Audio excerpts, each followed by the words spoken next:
Magandang umaga po. Muli pong inyong lingkod, si Chef Roy. Kumusta po kayo lahat? Shout out po sa lahat ng makakapanood ng video kong ito. Pagpapalain po tayo ng Diyos.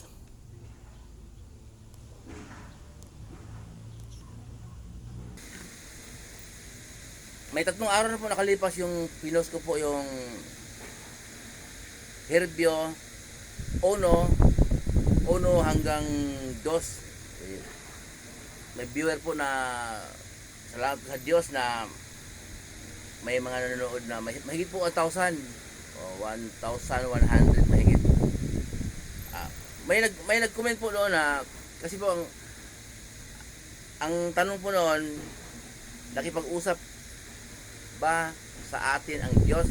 Pero basahin ko po ulit para magigits po natin sa Herbio 1 hanggang 2. Noong una, nagsalita ang Diyos sa ating mga ninuno sa iba't ibang panahon at sa iba't ibang paraan sa pamamagitan ng mga propeta. Yun po, nauna po sinabi na ang Diyos ay sa propeta lang nakipag-usap nung panahon ng mga propeta. Hindi po siya nakipag-usap sa mga tao. Yung propeta po naman ang magsasabi sa mga taong bayan, sa mga Israelita. Sa 2 po, ngunit sa mga huling araw na ito, siya ay nagsalita sa atin sa pamamagitan ng kaniyang anak. Okay? Sa pamamagitan ng anak ay nilikha ng Diyos ang sanlibutan at siya ang piniling tagapagmana ng lahat ng bagay. Yun po. Ito mga huling araw daw, ito ngayon po, mga Kristiyano na tayo, nagsalita daw po ang Diyos Ama sa atin sa pamamagitan ni Jesus. Ang tanong po noon nagsalita nga ba ang Diyos sa atin, sa mga tao? May nag-comment po na nagsalita ang Diyos sa mga tao sa pamamagitan ng banal na espiritu na mangunguna sa iyo. Halimbawa, gusto mong sumamba. Kung gusto mong sumamba, maaga kang magising. Talagang sumasamba ka sa Diyos, sa espiritu at katotohanan. Punta ka sa church, maaga kang magising. Yun.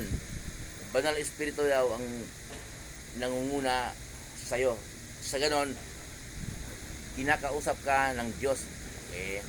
Tama po. Kinakausap ka ng banal na espiritu, ang banal na espiritu ang nangunguna sa iyo. Pero hindi po 'yon ang punto ko. Hindi po 'yon. Talagang nagsalita sa atin ang Diyos.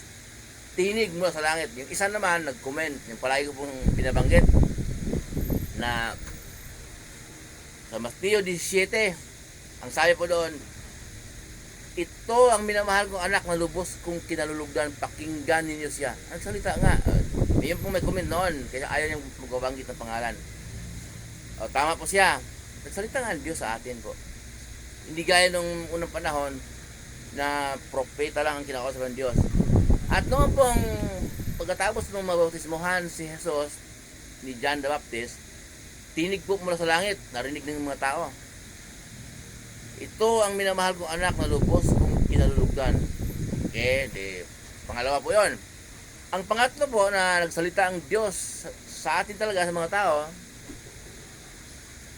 doon po sa John 12:28.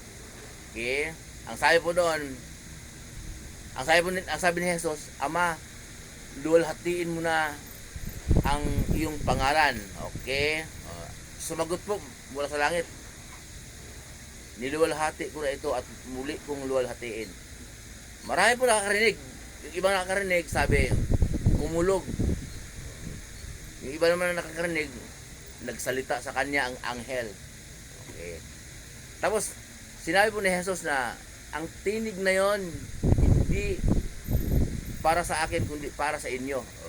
Malinaw po na yung tinig na yon para sa mga tao talaga. Okay. May namiso po naman. Sila yon, hindi tayo kasama. Kasama po tayo noon kasi Kristiyano tayo ngayon. Ang sabi po kasi dito, nitong mga huling araw ay nagsalita ang Diyos sa atin. Sa atin lahat ng nakakabata.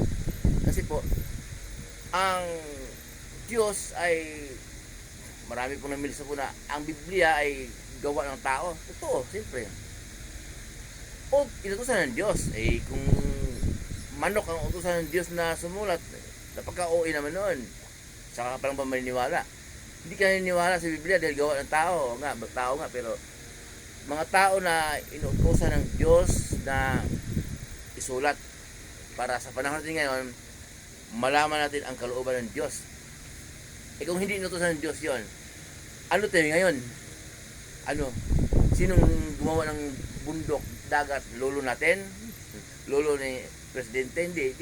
Diyos ang may gawa. Kaya pinasulat ng Diyos sa mga taong nagkatiwalaan niya, mga pinili niya, gusto ng Diyos na yan ang magsulat. Ito pong New Testament, mga alagad ng ating Panginoong Jesus ang nagsulat. Si Pablo, maraming nasulat yan. Habang nakakulong siya, maraming nagsulat si Pablo. Yun ay utos ng Diyos sa pamamagitan ng banal na espiritu. Yung Old Testament naman, yung mga propeta ang nagsulat, utos din ng Diyos. Yun po, tao ang nagsulat, pinasulat ng Diyos para sa panahon natin ngayon, malaman po natin ang kalooban ng Diyos na yun po, ang lagi po nating tandaan, ang nais ng Diyos na makapangyarihan sa lahat ay ang sundin, ang turo ng kanyang anak na ating Panginoon Jesus. Kaya mayroon pong nagsalita sa akin. Siyempre, sinong napakinggan mo? Bakit ka nagsalita ng ganyan, salita ng Diyos at pinost mo sa Facebook, sa YouTube? Sinong napakinggan mo? Bumanggit siya ng aral, mga sikat sa television. Sabi ko, ang napakinggan ko, si Jesus. Napakinggan mo si Jesus? Bata o pa.